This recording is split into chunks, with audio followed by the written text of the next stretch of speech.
अजीज़ तलबा और तालबात, Farooq foundation online school के ज़रिए यकसा नसाब के मुताबिक तालीम हासिल करें। अगर हमारी वीडियोस पसंद आएँ तो चैनल को सब्सक्राइब करें और दोस्तों के साथ शेयर करें और बेल आइकन को लाजमी दबाएं ताकि आइंदा आने वाली तालीमी वीडियोस आप हासिल कर सकें। अस्सलाम वालेकुम बच्चों, उम्मीद है आप सब खैरियत से होंगे। बच्चों, ऑनलाइन स्कूल से आप मुकम्मल तालीम हासिल करके बोर्ड का इम्तहान बराए जमात नहम और दहम बेहतर तौर पर पास कर सकते हैं। आप अपनी उम्र और तालीम के मुताबिक मज़ीद तालीम हासिल करें। वालिदैन से फ़ोन या कंप्यूटर पर हमारी वीडियोस के ज़रिए तालीम हासिल करने की दरख्वास्त करें। रोज़ाना 1 से 2 घंटे ऑनलाइन पढ़ाई करें और जब आप स्कूल जाएंगे तो आपको मज़ीद किसी मदद की ज़रूरत नहीं होगी। इस तरह पढ़ाई करके अपना वक्त और वालिदैन के अखराजात में बचत कर सकते हैं। ऑनलाइन स्कूल की कोई फ़ीस नहीं है। आप जूम पर भी क्लासेस का फ़ायदा उठा सकेंगे। हर मजमून की मुकम्मल तालीमी वीडियोस मौजूद हैं। अस्सलाम वालेकुम मेरे प्यारे बच्चों, मैं उम्मीद करती हूँ आप सब खैर आफियत से हैं। आगे जो है बच्चों, हम मस्कन के आगे हम अपना शुरू करेंगे तीसरा नंबर, जिसके हमारा उन्वान होगा घास के मैदान, जिसको हम अंग्रेज़ी में बोलते हैं ग्रास लैंड्स। घास और सब्ज़े से ढके हुए वसी इलाके घास के मैदान कहलाते हैं। यहाँ कई इक़साम की घास पाई जाती है लेकिन दरख्त कम होते हैं। घास के मुख्तलिफ जानवरों मसलन हिरन, हाथी और ज़ीब्रा वगैरह का मस्कन है। जहाँ हमने पीछे पढ़ा था बच्चों, मस्कन क्या होता है? जहाँ रहने की जो जगह होती है उसको हम मस्कन कहते हैं। तो हम ये कह रहे हैं जहाँ पे घास होती है, सब्ज़ा होता है, हरा हरा ग्रीनरा होता है, जहाँ पे ढके हुए उनसे इलाके होते हैं ना, उनको हम क्या कहते हैं? घास के मैदान कहते हैं। हमें नाम से ही पता लग रहा है घास, घास से मुराद है ग्रीन, हरा, सब्ज़ और ढका छुपा हुआ। ज़ाहिर बात है मैदान है तो उससे भरा हुआ होगा, तो वो क्या कहलाएगा? घास के मैदान। यहाँ पे जो है बहुत सारे मुख्तलिफ जानवर पाए जाते हैं, जिनमें उन्होंने हमें नाम बताए हैं कि हिरन होता है, हाथी होता है, और ये हमें दिखा रहे हैं ये हाथी है और ये नीचे जो है ये ज़ीब्रा है। और वो हमें आगे ये भी कह रहे हैं कि यहाँ पे बहुत इकसाम किस्म की जगह जो है वो इकसाम है। उन्होंने कहा है यहाँ पे बहुत तरह की जो इकसाम है घास जो है वो पाई जाती है, लेकिन जो है दरख्त बहुत कम होते हैं। घास बहुत ज़्यादा होगी, हरा हरा होगा, सब्ज़ होगा, लेकिन बड़े बड़े लंबे लंबे जो दरख्त हैं वो बहुत कम होंगे। ये जो है घास के मैदान की पहचान है, इसलिए इसको घास का मैदान कहा जाता है और यहाँ पे दरख्त कम पाए जाते हैं। ये जो थी बच्चों इसकी तफसील है। आगे हम देखेंगे आबी मस्कन, जिसमें आ जाता है वाटर हैबिटेट। हमने पीछे भी पढ़ा था कि मस्कन को हम इंग्लिश में कहते हैं हैबिटेट, और आबी हम कहते हैं आप से बना है पानी, आप की जमा है आबी, जिसको हम वाटर कहते हैं। ज़मीन पर पाए जाने वाले पानी के ज़खायर को आबी मस्कन कहते हैं। बिल्कुल बच्चों, ये आप ये देख रहे हैं, ये उन्होंने एक एक्वेरियम सा बनाया हुआ है। एक्वेरियम आपने नाम सुना होगा। ये इसको कहते हैं जहाँ पे मछलियाँ अंदर होती हैं मुख्तलिफ़ किस्म की, उनका उसी पानी के अंदर खाना होता है, उसी के अंदर वो हवा लेते हैं, उधर ही वो सब कुछ करते हैं, उधर ही रहते हैं, सोते हैं, खाते हैं, पीते चलते हैं। जो उनका घर होता है वो पानी के अंदर ही सब कुछ होता है। उनका जीने का, मरने का जो ज़रिया होता है वो पानी ही होता है। अब हम इसकी आगे तफसील हमें वो यही बता रहे हैं कि ज़मीन में जो पाए जाने वाले पानी के जो ज़रिए हैं, जो ज़खायर हैं, हम उसको ज़ाहिरी बात है आबी मस्कन कहेंगे, वाटर हैबिटेट कहेंगे। आगे हमें वो कह रहे हैं कि कई इकसाम के जानवर और पौधे, इकसाम मैंने आपको बताया है किस्म की जमा है इकसाम। अगर हम सिर्फ अगर एक की बात करेंगे तो हम किस्म बोलेंगे, अगर हमें 2, 3, 4 की हम बात करेंगे तो हम इकसाम बोलेंगे। तो हम ये कह रहे हैं कि कई इकसाम के जानवर, मतलब कि बहुत तरह के जानवर और पौधे पानी में पाए जाते हैं। ये हमें पता है बच्चों के बहुत से पौधे जो होते हैं उनकी जो ग़ज़ा खुराक होती है वो पानी होती है। उनको ज़्यादा से ज़्यादा हमने पानी देना होता है। और आपने अक्सर नोट किया होगा जब बारिश होती है तो बहुत सी जगहों पे, इलाकों में ऐसा होता है कि वहाँ पे जल्दी से जो है पानी खुश्क हो जाता है, और कुछ इलाके सड़क ऐसी होती हैं जहाँ पे जो है पानी ठहरा रहता है। तो इसकी एक वजह ये भी होती है कि उसके इर्द गिर्द के जो पौधे होते हैं वो पानी जो है जल्दी पी लेते हैं, चूस लेते हैं। और जहाँ कुछ पौधे ऐसे होते हैं कुछ जिनको इतना पानी ज़्यादा नहीं चाहिए होता, तो वहाँ के जो सड़कें होती हैं, इलाके होते हैं, वहाँ पे पानी भी खड़ा रहता है। और इसी तरह जानवर हैं जिनकी जो खुराक होती है और जहाँ उनका रहना होता है, सोना उठना बैठना होता है, वो पानी के अंदर ही होता है। जिस तरह कि आप ये 2 देख रहे हैं, मछलियाँ हैं बड़ी बड़ी और इसके अंदर छोटी छोटी छोटी हैं। तो इसी तरह वो हमें यही कह रहे हैं कि बहुत सी किस्म है जानवर और पौधे की जो पानी में पाए जाते हैं और पानी में ही रहते हैं। आगे वो हमें कह रहे हैं पानी उनका मस्कन है। बिल्कुल कि पानी जो है उनकी जगह है, उनके रहने की, खाने की, पीने की, सोने की। वही उनके लिए मरने का सबब बनेगा और वही उनके जीने का सबब बनेगा। मछली, दरियाई घोड़ा और मेंढा वगैरह पानी में रहते हैं। बिल्कुल बच्चों, ये आपने नाम याद रखने हैं। एक मछली हो गई जिसको हम फ़िश भी कहते हैं, और दरियाई घोड़ा और मेंढक आपने देखा है, मेंढक जो अक्सर बारिश के मौसम में आ भी जाता है, जिसको हम अंग्रेज़ी में फ्रॉग कहते हैं। ये सब जो हैं ये पानी में रहते हैं। इसी तरह कई किस्म के पौधे भी पानी में नशोनुमा पाते हैं। बिल्कुल बहुत से पौधे हैं जिसमें अभी वो हमें आगे नाम बताएंगे, मसलन समुद्री घास, उलझी काई और कमल वगैरह। ये सब जो हैं बच्चों पौधों के नाम हैं। उन्होंने हमें मुख्तलिफ 3 बताए हैं। ये हमने इसी तरह जो है याद करने हैं और ये आपने तस्वीरें जो है अपने दिमाग में रखनी हैं। जिस तरह अगर इसमें घास बनी हुई है तो एक घास के मैदान की है, और अगर इसमें पानी पानी है, मछली है, इसके अंदर मेंढक है, दरियाई घोड़ा होता, तो ये आबी मस्कन कहलाएगा। ठीक है, ये इसकी जो है ना मिकसाम पढ़े हैं मुख्तलिफ। आगे हमारा आ जाता है ज़मीनी मस्कन की तरह आबी मस्कन की भी मुख्तलिफ इकसाम है। बिल्कुल हमने पीछे पढ़ा था ज़मीनी मस्कन की तरह जो इकसाम पढ़ी थी। अब जो है हम आबी मस्कन की जो है वो इकसाम पढ़ रहे हैं। तो ये अब आपने याद रखना है कि ये आबी मस्कन का ही जो है हिस्सा हम पढ़ने लगे हैं। इसकी हम आगे 3-4 जो हैं मुख्तलिफ इकसाम पढ़ेंगे, मतलब कि इसकी टाइप्स हैं। ठीक है बच्चों, मैं इसलिए आपको अंग्रेज़ी और उर्दू दोनों में बताती हूँ क्योंकि इधर आपके बहुत से अल्फाज अंग्रेज़ी में भी लिखे होते हैं और उर्दू में भी लिखे होते हैं, तो आपको दोनों की जो है पहचान और फ़र्क पता होना चाहिए। तो हमारा जो अब आबी, मैं इधर आपको अंडरलाइन कर देती हूँ कि आबी मस्कन की भी मुख्तलिफ इकसाम है। नंबर 1, नंबर पहली ताज़ा पानी, जिसको हम अंग्रेज़ी में कहते हैं फ्रेश वाटर। पानी का मतलब वाटर, ताज़ा का मतलब फ्रेश। दरिया, झीलें, तालाब और नदियाँ वगैरह ताज़ा पानी में शामिल हैं। ताज़ा पानी मेंढक, बत्तख, मछली और कवल का मस्कन है। बिल्कुल ये आप नीचे तस्वीर देख रहे हैं बच्चों, यहाँ पे उन्होंने बतख भी दी हुई है, उन्होंने मेंढक भी दिया हुआ है, और यहाँ पे मैं सर्कल कर देती हूँ, ये उन्होंने जो है छोटी सी मछली भी बनाई हुई है। ये सब जो कह रहे हैं ये दरियाएं, झीलें, तालाब, नदियों वगैरह में जो है ये पाई जाती हैं और ये इनके रहने की जगह है। इसी वजह से हम इसको जो है फ्रेश वाटर, ताज़ा पानी कहते हैं। आगे जो है हमारी फ़्रेश वाटर की जो इकसाम है नंबर 2, ये यहाँ पे लिखा हुआ है, ये है समंदरी मस्कन। मस्कन का मतलब हैबिटेट, समंदरी हम कहते हैं मैरीन को।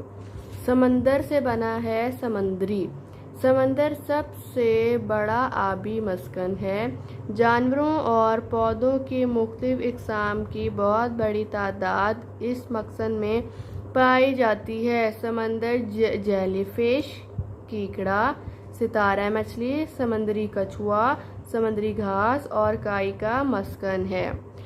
अच्छा बच्चों, देखिए हमें नाम से आपने याद रखना है कि इनके क्या मतलब है। आबी से हमें पता लग गया था पानी, अब समंदरी से हमें साफ साफ पता लग रहा है कि ये समंदर से निकला है, समंदरी।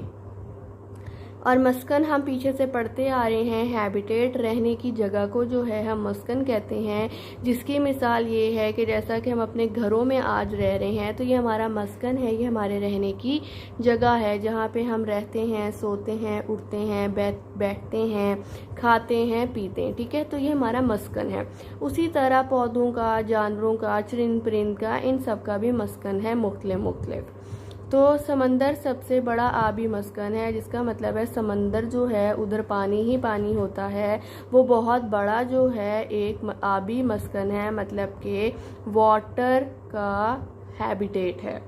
आगे फिर हमें कह रहे हैं वहीं पे जिस तरह पीछे हमने पढ़ा, वहाँ पे जानवर, पौधों की मुख्तलिफ इक़साम की बहुत बड़ी तादाद है और इसमें जो है बहुत सी चीज़ें पाई जाती हैं, जिसमें आ जाता है जेली फिश, ये यहाँ पे हमें नज़र आ रही है, कछुआ, समुद्री घास, काई, ठीक है, मछली, ये सब जो है उन्होंने हमें एक ब्लू बॉक्स में बना के इसके अंदर सब कुछ दे दिया है, कीकड़ा, सितारा, मछली, सारा कुछ, कि ये समंदर में पाए जाते हैं, इनकी जो खुराक है वो पानी है। उन्होंने इधर घूमना है, फिरना है, फिर सो जाना है, लेटना है, उठना है, बैठना है और यहीं खाना है, यहीं इन्होंने जीना है और बच्चों यहीं पे जो है इन्होंने मरना है। ये जो पूरा बॉक्स है एक, यही इनका पूरी जो कुल कायनात और ज़िंदगी है, ठीक है। ये इसके बगैर, अगर ये पानी से बगैर जाएंगे तो आप ये समझे ये नहीं रह पाएंगे, ये मर जाएंगे। आगे वो हमें कह रहे हैं, क्या आप जानते हैं दुनिया में मौजूद जानदारों में सबसे बड़ा जानदार ब्लू व्हेल है, ठीक है, ब्लू व्हेल है। ये देखेंगे आप तस्वीर में देख भी रहे हैं, मैं आपके लिए थोड़ा इसको और करीब कर रही हूँ ताकि आपको अच्छे से नज़र आ जाए। ये ब्लू व्हेल है, ठीक है, ब्लू इसके रंग से ही हमें पता लग रहा है कि ब्लू व्हेल है और इसका मस्कन समंदर है। बिल्कुल बच्चों, ये ऐसे आम पानी में नहीं रहती है, इसको बड़ी खुली जगह चाहिए होती है जहाँ पे ज़्यादा मिकदार में पानी हो, तो ये वहीं पे रह सकती है। इसलिए वो हमें एक मालूमात दे रहे हैं कि जो दुनिया में मौजूद जानदारों में जो सबसे बड़ा एक जानदार है वो ब्लू व्हेल है और उसकी जो रहने की जगह है वो समंदर है। आगे हम पढ़ेंगे नंबर 3 हमारा है साहिली मस्कन। अब साहिली से हमें पता लग रहा है इसको हम क्या कहते हैं, कोस्टल इंग्लिश में, और मस्कन की जो इंग्लिश हैबिटेट, मस्कन की इंग्लिश है हैबिटेट, मुकम्मल बनाइए कोस्टल हैबिटेट, जिसका मतलब है साहिली मस्कन। अब हम इसकी तफसील पढ़ेंगे। ये वो इलाका होता है जहाँ समंदर और ज़मीन आपस में मिलते हैं, बिल्कुल, जहाँ पे ज़मीन और समंदर आपस में मिल गए हम उसको क्या कहेंगे, साहिली इलाका या साहिली मस्कन। इस मस्कन में मुख्तलिफ किस्म के जानवर और पौधे पाए जाते हैं, मसलन मिंगरवू, दलदली घास और कीकड़े वगैरह। बिल्कुल बच्चों, ये हमने जैसा कि पढ़ा कि इस मकसद में बहुत ये रहने की जगह है बहुत से जानवर और पौधे की, और यहाँ पे बहुत से मुख्तलिफ जो हैं जानवर और पौधे जाए जाते हैं, जिसमें एक आ जाएगा, हमें ये देखें पता लग रहा है, मीम, जे, मी, नून, गाफ, नग, मिंगर, रेसाकिन, मिंगर वो, और दलदली घास और कीकड़े वगैरह। ये मैं आपके लिए और करीब कर रही हूँ ताकि आपको तस्वीर जो है अच्छे से नज़र आए। ये हमें पता लग रहा है कि ज़मीन भी है इधर और पानी भी है, तो क्या बन गया, समंदर और ज़मीन आपस में मिलते हैं। ये वो इलाका है जिसको हम साहिली मस्कन कहेंगे, कोस्टल हैबिटेट। आगे हमारी ये जो चौथी इकसाम है फ्रेश वाटर की, उसमें आ जाता है कुतबी इलाका, काफिशकूत ते, इसको हमने काफ को ते के साथ मिला, बेयरबी, कुतबी इलाका। ये मैं आपको इसलिए इस तरह करके पढ़ा रही हूँ जो मुख्तलिफ अल्फाज हैं, ताकि आपको इसको जो है तलफ़ुज़ बोलना और पता लग जाए कि हमने इसको कैसे लिखना है, जिसको हम कहते हैं पोलर रीजन, ठीक है। ये आपको अभी हम तस्वीर पढ़ेंगे तो समझ आ जाएगा। वैसे तो आपको तस्वीर से भी पता लग रहा होगा कि ये तस्वीर हमें क्या दिखा रही है कि ये एक पोलर रीजन है। कुतबी इलाका सर्द तरीन होता है, जो कुतबी इलाका होता है, पोलर रीजन होता है बच्चों, वहाँ पे बहुत बहुत बहुत ठंड होती है, वहाँ पे हर वक्त बारिश बर्फ़बारी होती रहती है। ये इलाका सारा साल बर्फ़ से ढका रहता है, बिल्कुल, यहाँ पे इतनी बर्फ़बारी होती है। आपने देखा है कि ये स्काई ब्लू, डार्क ब्लू और वाइट से जो है 3 रंगों से ही इसमें 3 रंग है, कोई बादल धूप नहीं है इधर। यहाँ पे सारा साल जो है बारिश होती है, बर्फ़ रहती है, बर्फ़ से ढका रहता है, कोई इधर गर्मी नहीं आती है, यहाँ पे सिर्फ सर्दी ही सर्दी रहती है। आप सोचें बच्चों कि अगर हम यहाँ लाहौर में रहते हैं, पोलर रीजन में तो नहीं हम रहते, तो अगर यहाँ पे सारा साल जो है बारिश ना हो और सिर्फ धूप ही धूप रहे तो कैसा लगेगा। ज़ाहिर बात है गर्मी की बहुत शिद्दत हो जाएगी, ठीक है। यहाँ पे जब गर्मियाँ होती हैं 6 महीने की, तो हमें मुश्किल होती है, गर्मी लगती है, बिजली नहीं आती, बहुत सारे हमें मसाइल का सामना करना पड़ता है, हम बाहर जाते हैं, काम नहीं होता।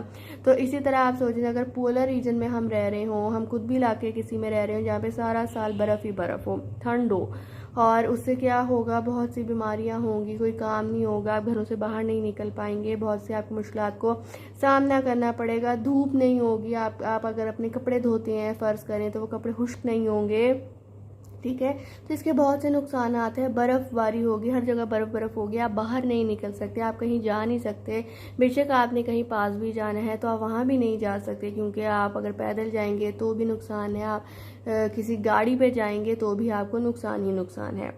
आगे वो कह रहे हैं यहाँ पौधे इंतहाई कम तादाद में पाए जाते हैं। बिल्कुल बच्चों, इसकी वजह यही है कि क्योंकि हमने पढ़ा था कि उसको जो दरख्त होता है एक, उसको हवा की ज़रूरत होती है, उसको पानी की ज़रूरत होती है, उसको सूरज की ज़रूरत होती है, वो सूरज की रोशनी में रहता है तो उसकी तवानाई मिलती है, उसकी नशोनुमा होती है, वो बड़े होते हैं उसमें, और जो है शाख निकलती हैं। आपने देखा है जो एक बड़ा पौधा होता है वो इसी तरह बड़ा होता है, या जो दरख्त है वो छोटा सा होता है, ठीक है। तो वो छोटा होते होते बहुत बड़ा हो जाता है, क्योंकि उसको पानी मिलता है, उसको उसकी खुराक दी जाती है, वो सूरज की रोशनी में रहता है, ठीक है।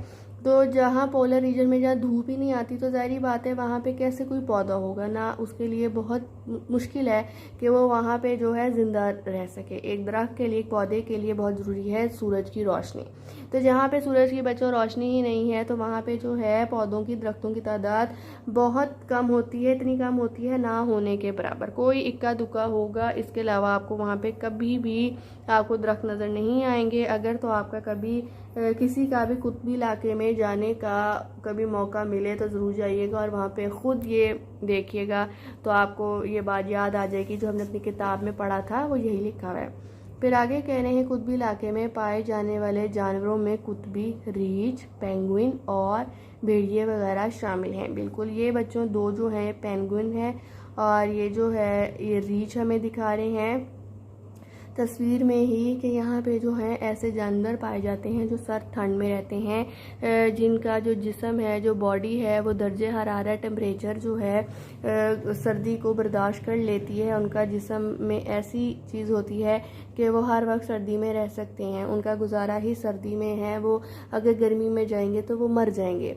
इसलिए ये तीन आपने याद रखने हैं, एक रीछ हो गया, एक पेंगुइन हो गया और एक भेड़िया हो गया, जो है पोलर रीजन में कुतबी इलाके में रहते हैं।